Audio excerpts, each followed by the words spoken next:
Vamos lá, pessoal, para mais uma aula.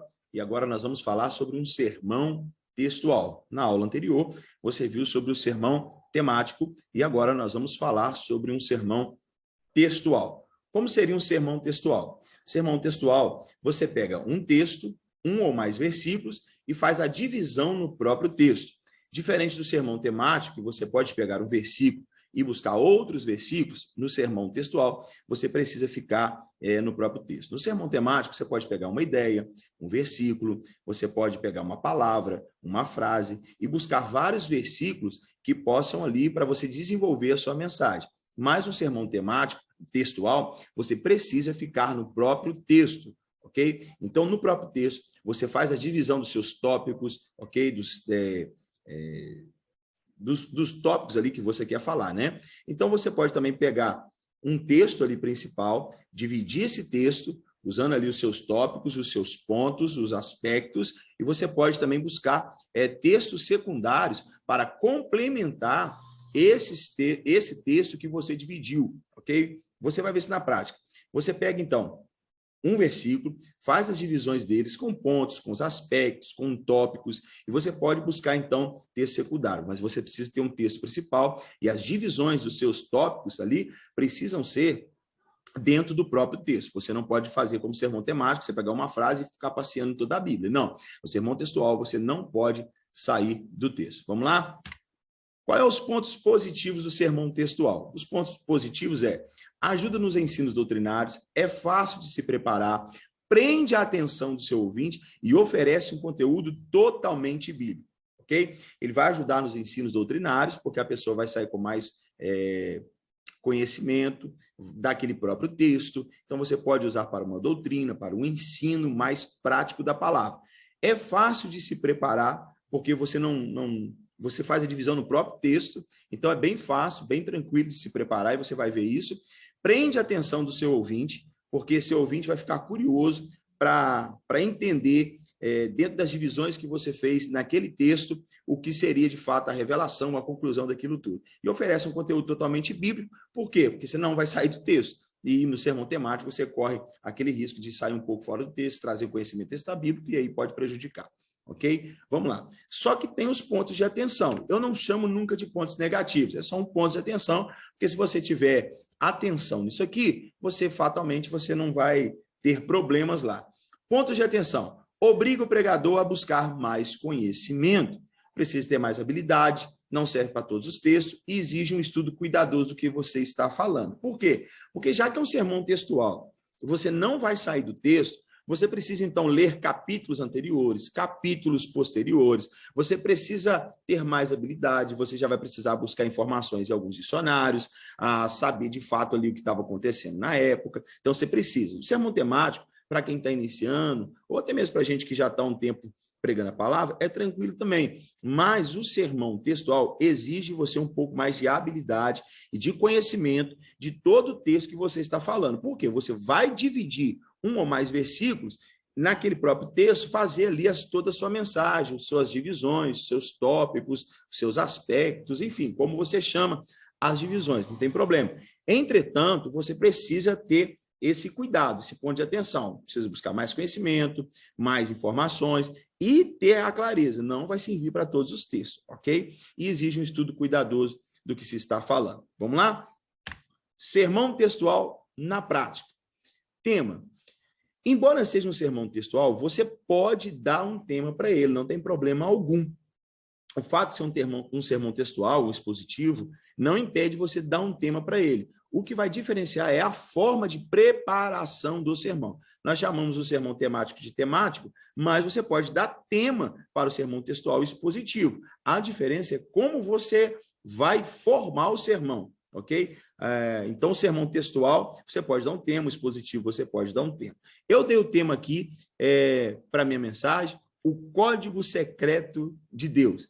Então, agora eu tenho um tema e eu tenho o texto base. E esse texto base é muito importante, porque você não vai poder sair fora desse texto, ok? Para buscar, não sair fora, assim, as divisões precisam ser nesse texto aqui, ok? Eu não posso pedir o ouvinte para fechar a Bíblia e ponto final. como acontece no sermão temático. Não.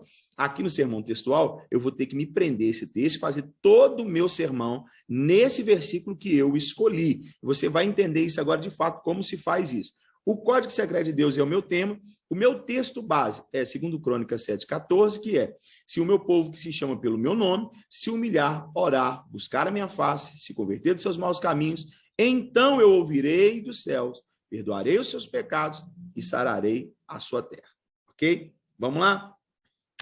Qual é a primeira parte de uma mensagem? A introdução. Então, por que no sermão textual eu preciso de mais informações?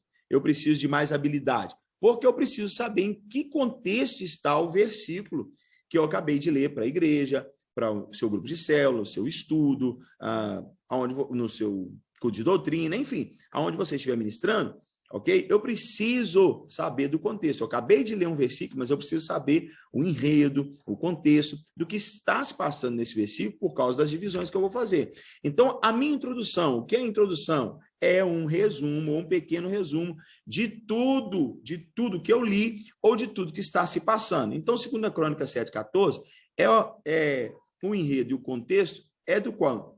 De onde? De quando Salomão terminou a casa do Senhor, de quando Salomão terminou de inaugurar, ele faz uma oração. Então, a minha introdução ficaria assim: quando Salomão termina a casa do Senhor, que ele faz uma oração, Deus então desce do céu um fogo, consome todo o sacrifício, e depois de terminar a obra, Salomão celebra a festa de 7 dias, e uma determinada noite, Deus aparece para Salomão e diz para ele o texto que nós acabamos de ler.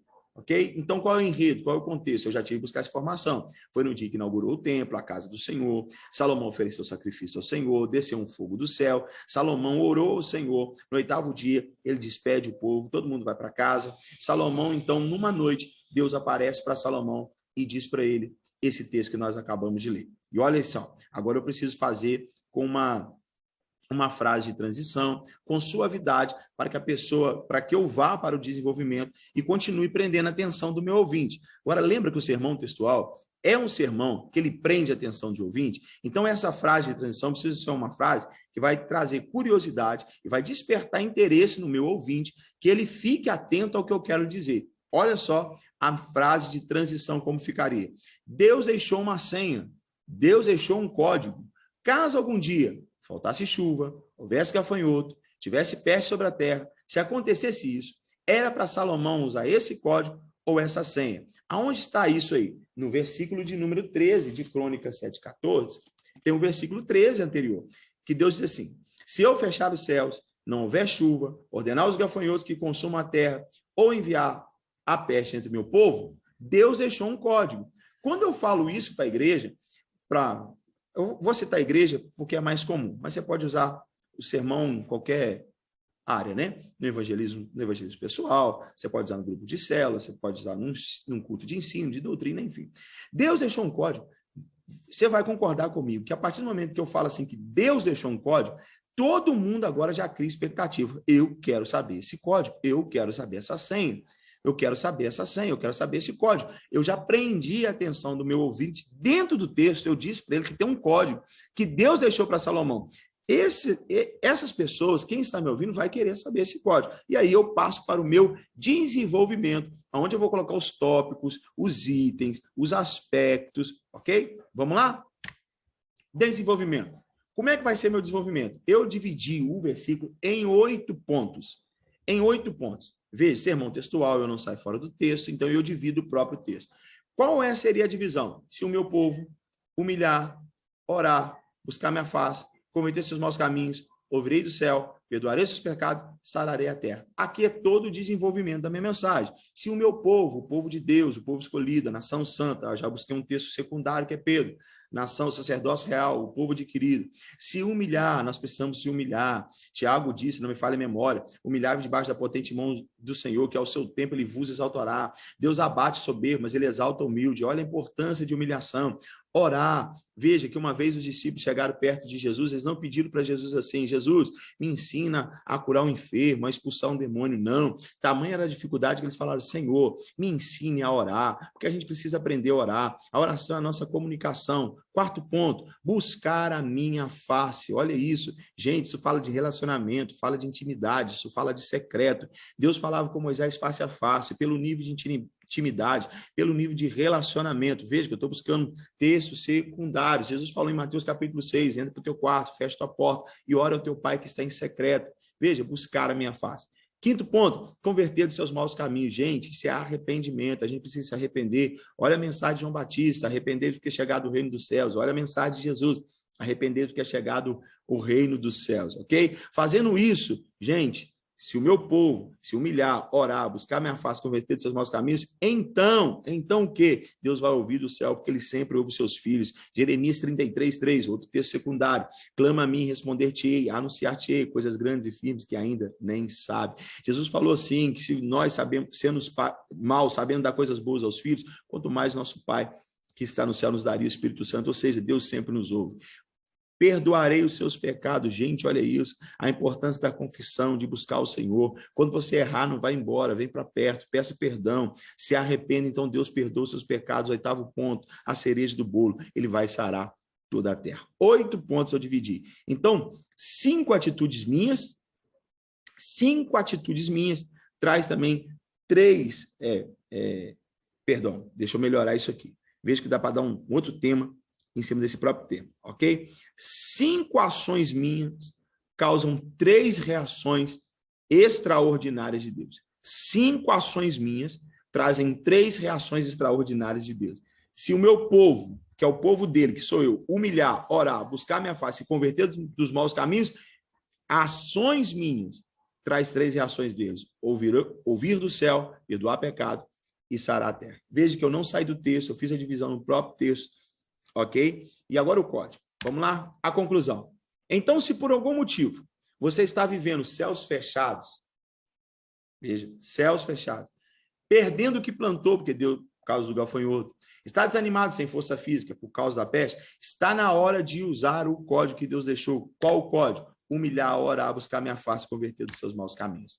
Perceba essa conclusão. Então, você chama a igreja agora numa ação, porque você lembra que você não pode terminar uma mensagem sem chamar a igreja, sem chamar as pessoas que te ouvem a uma ação, que a gente chama no digital de call to action, uma chamada para a ação. Veja que você não pode terminar nenhuma mensagem sem uma chamada para a ação. Qual seria a chamada para a ação aqui? Gente, está na hora, pela situação que você está enfrentando, pela situação que o mundo está enfrentando, a cidade está enfrentando, o bairro, a família, se sua família está enfrentando, você precisa usar esse código para que as coisas comecem a andar na sua vida. Qual é o código? Humilhar, orar, buscar a face do Senhor, converter dos seus maus caminhos.